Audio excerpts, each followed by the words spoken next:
On the latest version of Chrome OS, we get support for Google Play Store. Using it, we can install Android application on our Chromebook. However, if you have a question how you can upgrade your Android application on your Chromebook, then this video is for you. Here's a complete guide on how you can upgrade your Android application on your Chromebook. So that's been said, let's get started. To upgrade the Android application, you have to open Google Play Store. Google Play Store is only source to install Android application on Chromebook. We cannot install Android application APK directly. So to upgrade the Android application, we can also use Google Play Store. For that, simply click on your profile icon. Then click on Manage Apps and Devices. And here you will find Updates Available option. Here simply click on See Details.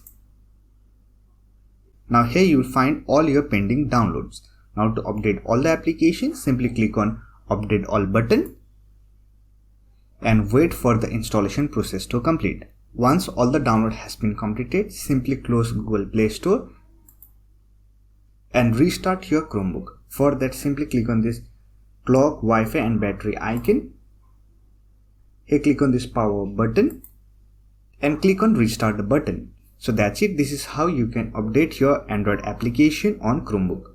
I hope this video was helpful to you. If you found this video helpful, don't forget to hit that like button and subscribe the channel for more videos like this. Bye for now. See you next video.